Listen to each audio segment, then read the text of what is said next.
राज्य मंत्रिमंडळाचा विस्तार पार पडून 24 तास उलटून गेले आहेत, मात्र अद्यापही खातेवाटपाचा काहीच पत्ता नाहीये। महायुतीच्या प्रमुख नेत्यांची बैठक होणं अपेक्षित होतं, मात्र अद्यापही बैठक झालेली नाहीये आणि त्यामुळे सर्व मंत्री शपथ घेऊनही बिनखात्याचेच आहेत।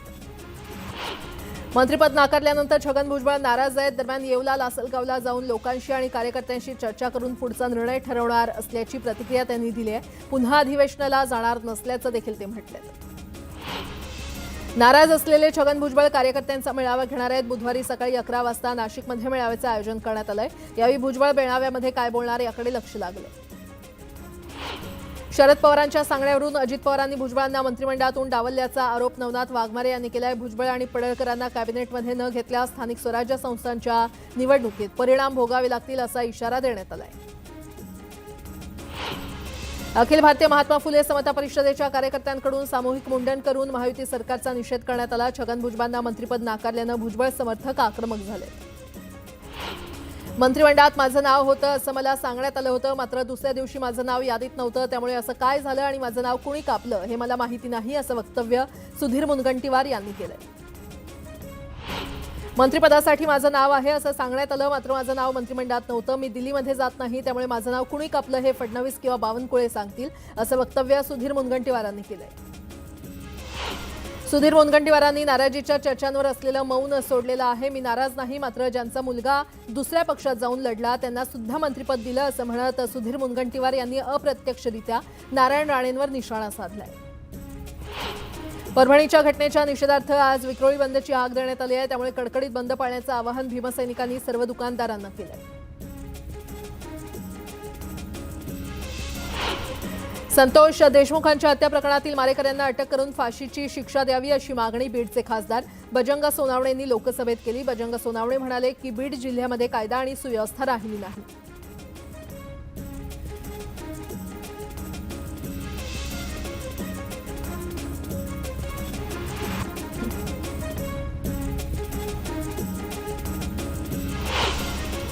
सोमनाथ सूर्यवंशी मृत्यू प्रकरणी कोम्बिंग ऑपरेशन प्रमुख अशोक घोरबाण यांना तात्काळ निलंबित करा आणि त्यांच्यावर मनुष्यवधाचा गुन्हा दाखल करा अशी मागणी सचिन खरात यांनी केली आहे।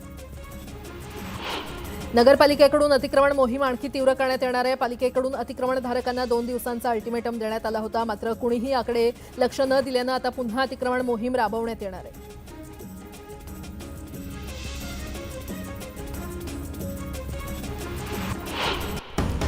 आता सोलापुरातून एक मोठी बातमी समोर येते। सोलापुरात अज्ञात व्यक्तींकडून बस डेपोतील एसटी जाळण्यात आलेली आहे। एसटी डेपोमध्ये लावलेली शिवशाही बस पेटवून दिल्याची घटना समोर येते।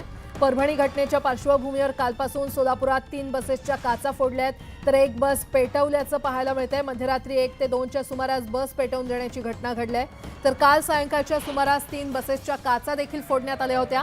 सोलापूर शहर आणि परिसरात पोलीस प्रशासनाकडून तगडा पोलीस बंदोबस्त तैनात करण्यात आलाय, मात्र तरी देखील ही बस पेटवल्याची घटना घडली।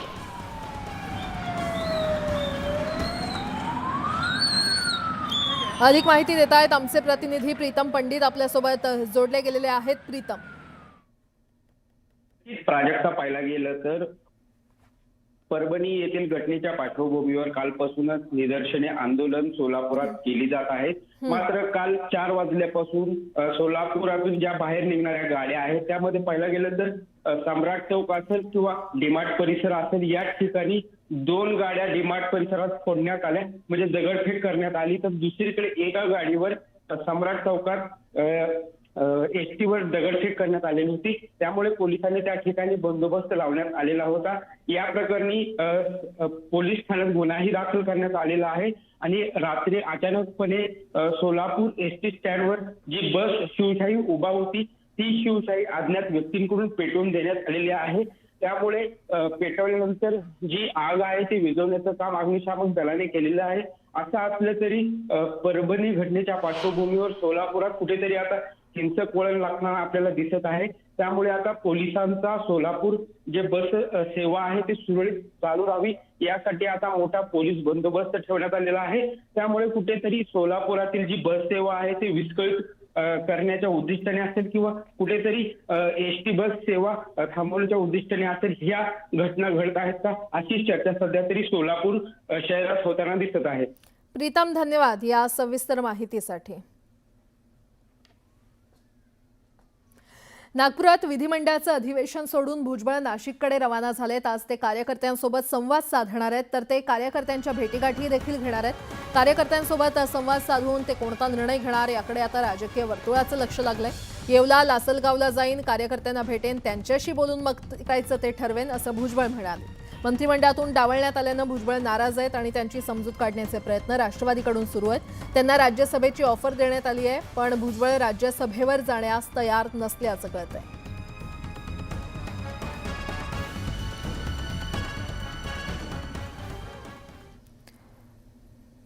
पुन्हा एकदा बातम्या पाहूयात वेगवान स्वरूपात। सोलापुरात सम्राट चौक आणि डीमार्ट परिसरात एसटी बसवर दगडफेक करणाऱ्या 3 जणांवर गुन्हा दाखल करण्यात आलाय। सार्वजनिक मालमत्तेचं नुकसान केल्यानं गुन्हा दाखल करण्यात आलाय।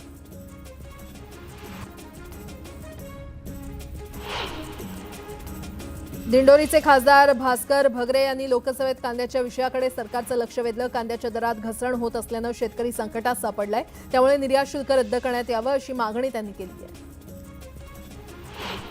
नागपुरात विदर्भवाद्यांनी धरणे आंदोलन सुरू केलंय। जोपर्यंत विदर्भ वेगळा होणार नाही तोपर्यंत आंदोलन सुरूच राहणार असा इशारा त्यांनी दिलाय।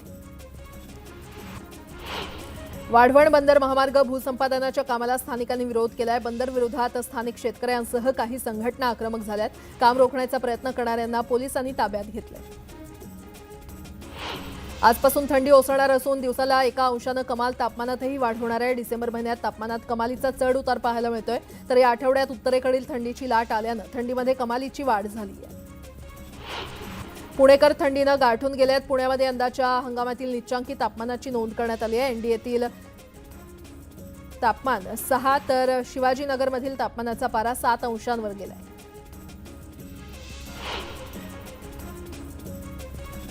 कोकणचं मिनी महाबळेश्वर अशी ओळख असलेल्या दापोलीत कडाक्याची थंडी पडली आहे। रत्नागिरी जिल्ह्यामध्ये गेल्या 2 दिवसांपासून थंडीची लाट उसळली असून किमान पारा 8 अंश सेल्सिअस पर्यंत गेलाय।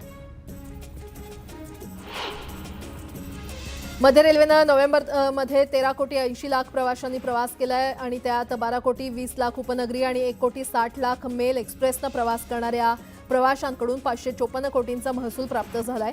यामध्ये सर्वाधिक उत्पन्न मेल एक्सप्रेसनं प्रवास करणाऱ्या प्रवाशांच्या माध्यमातून प्राप्त झालंय।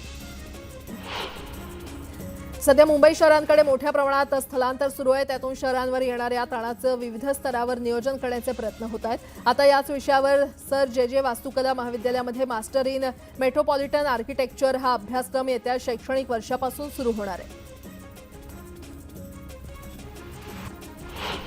अंबरनाथमध्ये खुल्या अनधिकृत जीन्स वॉश कारखाने सुरू आहेत। जीन्स वॉश कारखान्यांमुळे मोठ्या प्रमाणात जलप्रदूषण होत आहे। उल्हासनगर महापालिकेनं त्यांच्या क्षेत्रातील जीन्स कारखाने बंद करून कारवाई केली आहे, मात्र आता हे कारखाने अंबरनाथ तालुक्यात छुप्या पद्धतीनं सुरू आहेत। त्यांच्यावर आता कारवाई करण्याची मागणी होती आहे।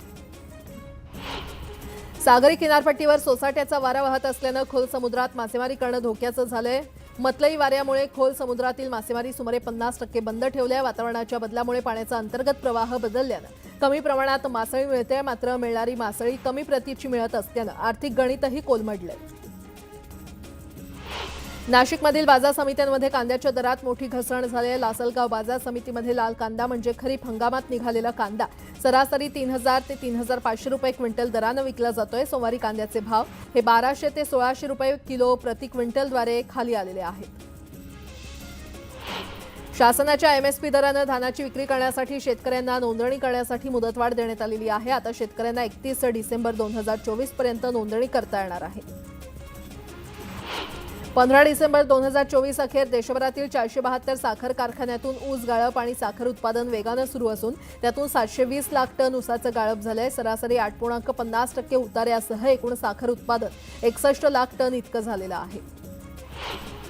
भाज्यांच्या महागाईसह ऑक्टोबरमध्ये चलनवाढीचा दर 42.23% आणि नोव्हेंबरमध्ये 29.33% होता, जो हिवाळी हंगामात पुरवठा वाढवण्याची शक्यता असल्यामुळे कमी होण्याचा अंदाज आहे। मात्र गहू आणि खाद्यतेलाचा प्रश्न कायम असून दर वाढण्याची शक्यता आहे। देशात ईव्हीची मागणी दिवसेंदिवस वाढते। 2030 पर्यंत ईव्हीची संख्या 30% वाढू शकते आणि या गाड्यांसाठी देशात सार्वजनिक चार्जिंग सुविधा निर्माण करावी लागणार आहे। यासाठी 16,000 कोटींच्या गुंतवणुकीची गरज भासणार आहे। देशात कोळशाची आयात सुरू आहे. चालू आर्थिक वर्षाच्या पहिल्या 7 महिन्यांमध्ये 4.2% वाढून 16.24 कोटी टनापर्यंत पोहोचली आहे. मागील वर्षी याच समान कालावधीमध्ये कोळशाची आयात ही 15.58 कोटी टन इतकी होती.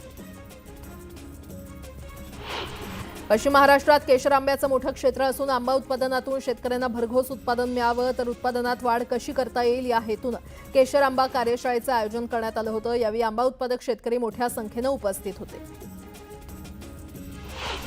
रायगड जिल्ह्यात पुन्हा एकदा पालकमंत्री पदावरून रस्सीखेच व्हायला सुरुवात झाली आहे. शिवसेना कार्यकर्त्यांनी भरत गोगावलेंना रायगडचे पालकमंत्री करा अशी मागणी करायला सुरुवात केली आहे. तंत्रज्ञानाचा कुंभमेळा असलेल्या IIT मुंबईच्या टेक फेस्टला आजपासून सुरुवात होते आहे. 3 दिवस तंत्रज्ञानातील विविध आविष्कारांसह नामवंतांची व्याख्यानांची मेजवानी विद्यार्थ्यांना मिळणार आहे. निवडणुकीच्या कामासाठी प्रतिनियुक्तीवरील 1100 कर्मचारी अद्याप सेवेमध्ये रुजू झालेले नाहीयेत. हे कर्मचारी ताबडतोब रुजू न झाल्यास आता पुढील महिन्यातील त्यांचा पगार रोखण्यात येईल असा अखेरचा इशारा महापालिका प्रशासनानं दिलाय. पश्चिम रेल्वे मार्गावरील सकाळच्या सत्रात चालवल्या जाणाऱ्या 2 जलद साध्या लोकल 12 ऐवजी 15 डब्यांच्या चालवण्याचा निर्णय घेतला. या बदलामुळे या लोकलच्या माध्यमातून 33% अधिक प्रवासी प्रवास करू शकणार आहेत. मुंबईतील प्रदूषण वाढत असताना पालिकेकडून देखील प्रदूषण नियंत्रण आणि उपाययोजनांवर वेगानं भर दिला जातोय. या पार्श्वभूमीवर नवीन वर्षात पालिकेच्या पर्यावरण विभागाकडून हवा प्रदूषणाची पातळी मोजण्यासाठी आणखी 4 मोबाईल व्हॅन घेण्याचा निर्णय घेण्यात आलाय. गुणवत्ता, पर्यावरण आणि व्यावसायिक आरोग्य आणि सुरक्षितता यांचं उत्कृष्ट व्यवस्थापन करण्याच्या निकषावर नवी मुंबई मेट्रोला 3 प्रकारामधील ISO मानांकन प्राप्त झालंय. अशा प्रकारे मानांकन मिळवणारी ही राज्यातील पहिली मेट्रो सेवा ठरलेली आहे. छत्रपती संभाजीनगरमधील अनधिकृत मालमत्ता आणि प्लॉट अधिकृत करण्यासाठी गुंठेवारी अंतर्गत मुभा दिलेली आहे. त्यासाठी महापालिकेनं 50% सवलत दिली असून एप्रिल 2025 पर्यंत गुंठेवारी करता येणार आहे. त्यामुळे 72,000 मालमत्ता धारकांना फायदा होणार आहे. आता एक मोठी बातमी. केंद्र सरकारनं वन नेशन वन इलेक्शनच्या अंमलबजावणीच्या दिशेनं पावलं उचललेली आहेत. वन नेशन वन इलेक्शन लागू करण्यासाठी सरकार आज लोकसभेत महत्त्वाचं विधेयक मांडणार आहे. वन नेशन वन इलेक्शन हे विधेयक मांडलं गेल्यावर ते दोन्ही सभागृहांच्या संयुक्त समितीकडे पाठवलं जाऊ शकतं. तर राज्यघटनेतील 129व्या दुरुस्तीचं हे विधेयक कायदा मंत्री राम मेघवाल लोकसभेत मांडतील अशी शक्यता आहे. आज सभागृहात उपस्थित राहण्यासाठी भाजपकडून खासदारांना व्हीप जारी करण्यात आले.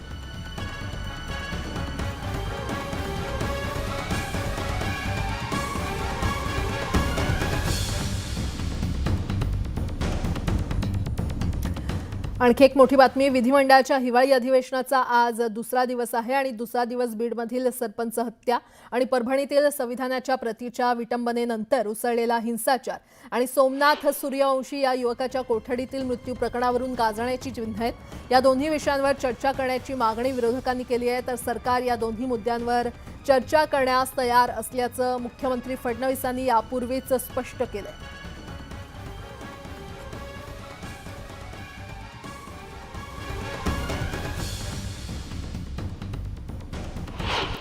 महानगरपालिकेकडून घनकचरा व्यवस्थापन उपनियमांमध्ये सुधारणा आणि कचरा संकलनासाठी प्रस्तावित वापरकर्ता शुल्कावर चर्चा करण्यात आली. तर प्रस्तावित बदलांमध्ये कचरा संकलनासाठी शुल्क तसंच थुंकणं, कचरा टाकणं इत्यादींसाठी जास्त दंड आकारण्यात येणार आहे. 200 रुपयांऐवजी 500 रुपये दंड आकारला जाणार आहे. पंतप्रधान संग्रहालय आणि वाचनालय सोसायटीच्या एका सदस्यानं नेहरूंची पत्र परत करण्यासाठी राहुल गांधींना पत्र लिहिलंय. देशाचे पहिले पंतप्रधान पंडित जवाहरलाल नेहरू यांच्याशी संबंधित कागदपत्र परत द्यावी अशी मागणी पत्रातून करण्यात आली आहे. राज्यात केवळ 6 व्याघ्र प्रकल्प अस्तित्वात आहेत. विदर्भात वाघांची वाढलेली संख्या पाहता मध्य प्रदेश या राज्याप्रमाणे महाराष्ट्रात आणखी 2 व्याघ्र प्रकल्पांची निर्मिती होणं काळाची गरज आहे. मात्र याबाबत वन विभाग प्रयत्नशील दिसून येत नाहीये. पुण्याच्या आंबेगाव तालुक्यातील पारगाव परिसरात बिबट्याच्या 1 वर्षाच्या बछड्याचा मृत्यू झालाय. बछड्याला अन्य वन्य प्राण्यानं हल्ला करून ठार केल्याचा प्राथमिक अंदाज वर्तवण्यात आलाय. छत्रपती संभाजीनगरच्या पिंपळवाडी आरोग्य केंद्रामध्ये शस्त्रक्रियेनंतर तब्बल 40 महिलांना चक्क जमिनीवरच झोपवण्यात आलं. सलाईन लावण्यासाठी स्टँड नसल्यानं दोरी बांधून सलाईन लावण्यात आली होती. हिंगोलीतील घटनेनंतर छत्रपती संभाजीनगरमध्ये हा प्रकार घडलाय. देखभाल दुरुस्तीच्या कामासाठी नवी मुंबईमध्ये आज संध्याकाळी पाणीपुरवठा बंद राहणार आहे. उद्या नियमित दाबानं पाणीपुरवठा होईल अशी माहिती महापालिकेनं दिली आहे. अमरनाथच्या ऑर्डिनन्स फॅक्टरीलगतच्या महामार्गावर कार आणि दुचाकीचा अपघात झाला. अपघातात बाईक स्वाराचा जागीच मृत्यू झालाय. कार चालकाला पोलिसांनी ताब्यात घेतलंय. आता एक मोठी बातमी समोर येते. कुर्ला पश्चिम भागात भीषण आग लागल्याची घटना घडलेली आहे. इलेक्ट्रिक मीटर बॉक्समध्ये ही आग लागली आहे. दरम्यान अग्निशमन दल हे घटनास्थळी दाखल झालेलं आहे आणि सुदैवानं कुठलीच जीवितहानी इथे झाली नाहीये. कुर्ला पश्चिम इथे ही भीषण आग लागली असल्याचं कळतंय. कुर्ल्यातील अब्दुल्ला मेन्शन येथील इलेक्ट्रिक मीटर बॉक्समध्ये आग लागल्याची घटना घडली आहे. सोसायटीच्या प्रवेशद्वारावर मीटर बॉक्स असल्यामुळे नागरिकांना आत बाहेर करण्यात अडचण येते. आणि या संदर्भात अधिक माहिती देत आहेत आमचे प्रतिनिधी अविनाश माने आपल्यासोबत जोडले गेलेले आहेत. अविनाश, काय अपडेट? जर पाहिलं कुर्ला पश्चिम येथील जे आहे ते कुर्ला अब्दुल्ला मेन्शन ही सोसायटी आहे. या सोसायटी परिसरात पाहिलं तर पहाटे 6च्या सुमारास ही जी आहे ती भीषण आग लागलेली. एकंदरीत पाहिलं की मीटर बॉक्सला जे आहे एकंदरीत ही आग लागली होती. त्यानंतर आग जी आहे ती मोठ्या प्रमाणात वाढत गेली आणि त्यामुळे एकंदरीतच आजूबाजूला जे आहे चाळी आहेत त्या परिसरात जे आहे ती आग पसरली.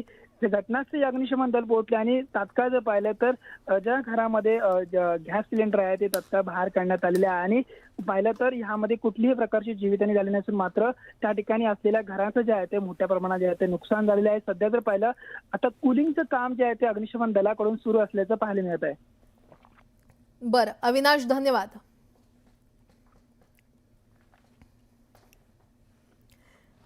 पुन्हा एकदा बातम्या वेगवान स्वरूपात. ॲग्रीस्टॅक योजनेच्या माध्यमातून कृषी विभागाचा डेटा आणि डिजिटल सेवेचा वापर करून त्याचा लाभ शेतकऱ्यांपर्यंत पोहोचवला जातो. आजपासून या योजनेला सुरुवात झाली असून 31 डिसेंबरपर्यंत ग्रामसभांसमवेत शिबिरांचं आयोजन केलं जाणार आहे. सोन्या चांदीच्या दरात घसरण झाली आहे. सोन्याचा भाव 282 रुपयांनी कमी होऊन 76,640 रुपये तर चांदीचा दर हा 89,250 रुपयांवर गेलाय. चांदीच्या दरात एकूण 726 रुपयांची घट झाली. शेअर बाजार किंवा म्युच्युअल फंडामध्ये गुंतवणूक करणाऱ्यांच्या मृत्यूनंतर त्यांच्या वारसाला संपत्ती दिली जाते. मात्र ही प्रक्रिया गुंतागुंतीची असल्यानं त्यांची माहिती डिजी लॉकरमध्ये सेव्ह करण्याचा प्रस्ताव सेबीनं मांडलाय.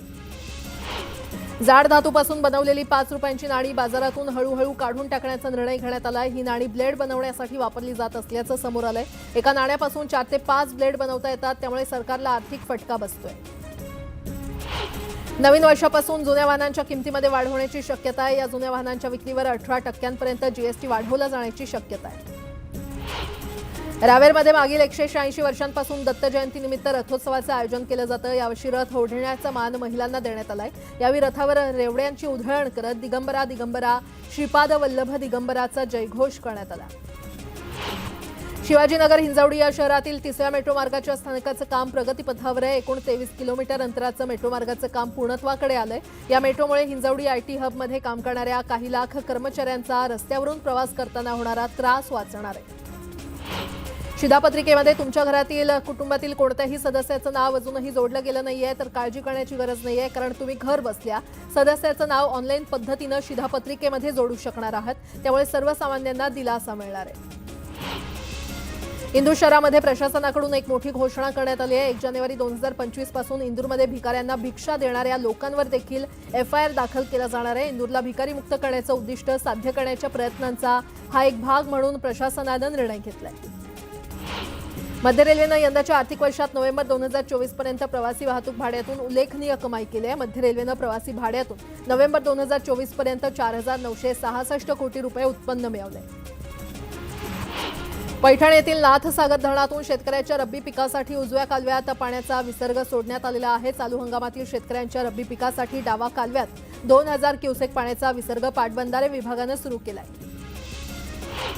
UIDAIनं आधार डिटेल फ्रीमध्ये अपडेट करण्यासाठी 14 डिसेंबर ही शेवटची तारीख ठरवली होती. मात्र आता अपडेट करण्याची डेडलाईन वाढवण्यात आलेली आहे. ही डेडलाईन आता 14 जून 2025 पर्यंत असेल. म्हणजेच तुम्हाला आधार अपडेट करण्यासाठी अजून 6 महिन्यांचा अवधी आहे. पुणे रेल्वे स्थानक परिसरातील प्रीपेड ऑटो रिक्षा सुविधा पुन्हा सुरू करण्यात आलेली आहे. ही सुविधा सुरू झाल्यापासून प्रवाशांकडून उत्स्फूर्त प्रतिसाद मिळतोय. आतापर्यंत 18,000हून अधिक प्रवाशांनी या सुविधेचा लाभ घेतला असून 31 लाखांपेक्षा जास्त व्यवहार या सुविधेमार्फत झालेले आहेत. 2025चा गणेशोत्सव पर्यावरणपूरक होण्यासाठी मुंबई महानगरपालिकेनं तयारी सुरू केली आहे आणि त्या दृष्टीनं लवकरच एक पूर्वतयारीची बैठक होईल। त्यासाठी मूर्तिकार आणि गणेशोत्सव मंडळाचे प्रतिनिधी आणि पर्यावरण क्षेत्रात कार्यरत संस्थांना सूचना देण्यास सांगितलेलं आहे। बांधकाम रखडलेल्या गृहनिर्माण प्रकल्पांची महारेरानं झाडाझडती घेण्यास सुरुवात केली आहे। राज्यातील तब्बल 11,000 गृहनिर्माण प्रकल्पांना आतापर्यंत कारणे दाखवा नोटीस बजावण्यात आली आहे। मध्य रेल्वेच्या उपनगरीय प्रवासात गेले काही वर्ष अपंगांच्या डब्यात प्रवास करण्याचे प्रकार वाढले आहेत। गेल्या 3 वर्षात ठाणे रेल्वे स्थानकात 9,362 प्रवाशांवर रेल्वे सुरक्षा दलानं कारवाई केली आहे। सर्वाधिक कारवाई 1 जानेवारी ते 13 डिसेंबर या कालावधीमध्ये झाली। सध्या अपंगांच्या डब्यातील प्रवास कमी होत नसल्याचं चित्र आहे। बेस्टमध्ये नवीन बसेस घेण्यासाठी 1300 बसेसची मागणी नोंदवण्यात आलेली आहे। त्या बसेस लवकरच बेस्टच्या ताफ्यात येणार आहेत। हिवाळी अधिवेशनाच्या पहिल्याच दिवशी कुर्ला बस अपघाताचा विषय विधान परिषदेमध्ये सुनील शिंदे यांनी उपस्थित केला आणि त्यावर देवेंद्र फडणवीसांनी उत्तर दिलं। एसटी कर्मचाऱ्यांना 2020 पासून न दिलेलं थकीत देय तातडीनं द्यावं यासह विविध मागण्यांसाठी एसटी कर्मचाऱ्यांचं आजपासून अन्नत्याग आंदोलन होणार आहे। लवकरच या मागण्या मान्य न झाल्यास आंदोलन आणखी तीव्र करण्यात येणार असल्याचा इशारा देण्यात आला आहे। ठाणे पालिका क्षेत्रामध्ये 48 पैकी केवळ 6 आरोग्य मंत्री सुरू करण्यात आली असून उर्वरित 42 केंद्रांना जागाच उपलब्ध होत नसल्याचं दिसून येत आहे। केंद्र आणि राज्य सरकारकडून आपल्या दवाखान्याच्या धर्तीवर नागरी आयुष्यमान आरोग्यवर्धिनी केंद्र योजना राबवण्यात येते। मुंबई बंदराचा संपूर्ण विकास होण्याची आवश्यकता आहे आणि या बंदराचा संपूर्ण विकास करून ते पूर्ण क्षमतेनं कार्यरत करा अशी मागणी शिवसेनेच्या वतीनं पंतप्रधान नरेंद्र मोदी आणि बंदर आणि जहाज मंत्र्यांकडे करण्यात आली आहे। परदेशी संस्थागत गुंतवणूकदार पुन्हा भारतीय शेअर बाजारात खरेदी करतायत। अमेरिकेमध्ये पुढील आठवड्यात पुन्हा व्याजदर कपात होण्याची शक्यता असल्यामुळे या गुंतवणूकदारांनी डिसेंबर महिन्यात आतापर्यंत 22,766 कोटी रुपयांची गुंतवणूक केली आहे। त्या अगोदरच्या काळात गुंतवणूकदार हे भारतातून विक्री करत होते।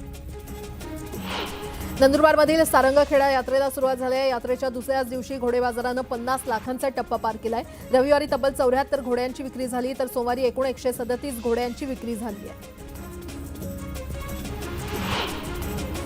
आता एक मोठी बातमी, नुकताच मंत्रिमंडळाचा विस्तार पार पडलेला आहे आणि त्यामध्ये अनेक नेत्यांना डच्चू मिळाला आहे। त्यामुळे काहींची नाराजी समोर येते आहे। शिवसेना पक्षातील पहिल्या फळीतील नेते असलेले आमदार तानाजी सावंत यांना मंत्रिपदाची संधी न मिळाल्यानं ते देखील नाराज झाल्याची चर्चा आहे। आता तानाजी सावंत यांनी त्यांच्या फेसबुकचं प्रोफाईल फोटो बदलल्यानं चर्चांना उधाण आलंय। विशेष म्हणजे तानाजी सावंत यांनी आपल्या प्रोफाईलमधील शिवसेना हे नाव काढलंय आणि फेसबुकचा कव्हर फोटो आणि डीपी दोन्ही बदलले। त्याऐवजी नवीन प्रोफाईल ठेवण्यात आलं असून या नव्या प्रोफाईल फोटोमध्ये फक्त शिवसेना प्रमुख दिवंगत बाळासाहेब ठाकरे यांचा फोटो दिसून येतोय। तसंच शिवसेना चिन्ह असलेल्या फोटोच्या जागी शिवसैनिक उल्लेख असलेला बाळासाहेबांचा फोटो असल्याचं पाहायला मिळतंय।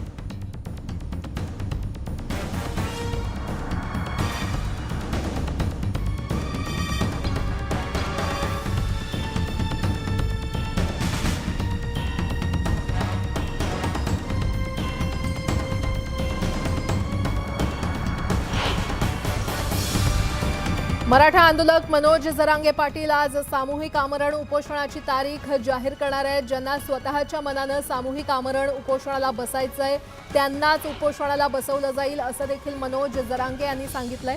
दरम्यान अंतरवाली सराटीमध्ये आज होणाऱ्या बैठकीसाठी राज्यभरातून मराठा बांधव येणार असल्याचं देखील सांगण्यात येत आहे। या अधिवेशनात सरकारनं मराठा आरक्षणाचे प्रश्न मार्गी लावावेत, अन्यथा आम्ही आंदोलनासाठी सज्ज आहोत असा इशारा जरांगेंनी दिलाय।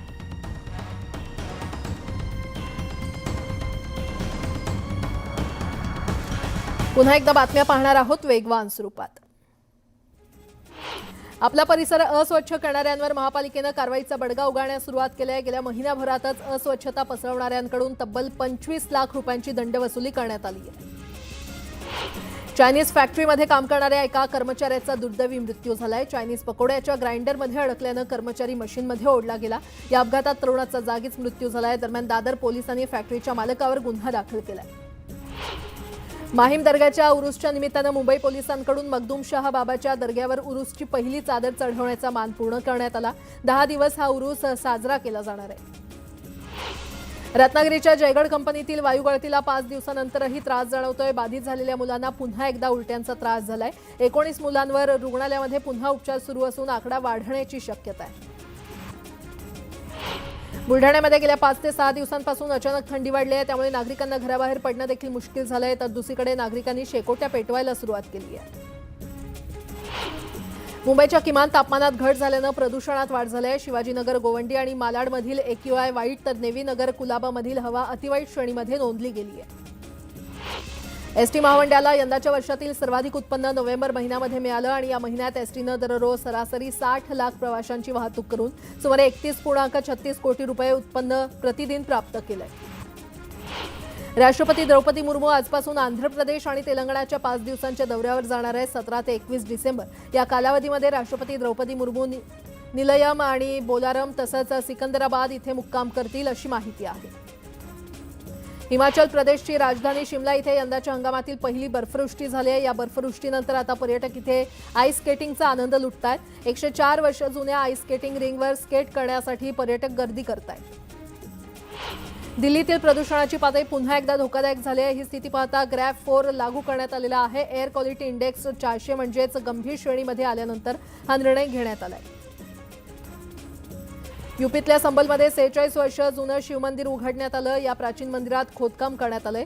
यावेळी परिसरातील विहिरीत खोदकामावेळी पार्वती, गणेश आणि कार्तिकेय स्वामी यांची मूर्ती आढळली आहे. या मूर्तीचं दर्शन घेण्यासाठी भाविकांनी गर्दी केली. बिहारच्या कटिहारमध्ये भीषण अपघात झालाय. ट्रॅक्टर आणि बाईकची जोरदार धडक झाली. या अपघातात 3घांचा मृत्यू झालाय. छत्तीसगडच्या बालोदमध्ये एका कार्यक्रमातून परतत असताना भीषण अपघात झाला. कार आणि टेम्पोमध्ये झालेल्या या भीषण अपघातात कुटुंबातील 6 जणांचा जागीच मृत्यू झालाय. त्यामुळे हळहळ व्यक्त होते. छत्तीसगडच्या गरियाबादमध्ये एका घरात बिबट्या घुसल्यानं एकच खळबळ माजली. यावेळी एका लहान मुलीवर बिबट्यानं हल्ला केल्याचं समोर आलंय. राजधानी दिल्लीतील आदर्श नगर परिसरात भरधाव कारनं अनेकांना धडक दिली. या अपघातात काही व्यक्तींची प्रकृती गंभीर आहे. यूपीच्या मेरठमध्ये पोलीस आणि गुंडांमध्ये चकमक झाली. यावेळी पोलिसांनी केलेल्या गोळीबारात एक आरोपी जखमी झालाय.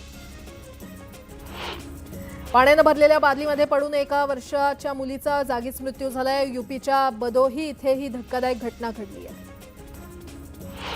छत्तीसगडमधील टिकमगडमध्ये महिलांच्या 2 गटात तुफान राडा झाला. सोशल मीडियावर हा मारहाणीचा व्हिडिओ चांगलाच व्हायरल होतोय. या मारहाणीचं कारण अद्याप अस्पष्ट आहे.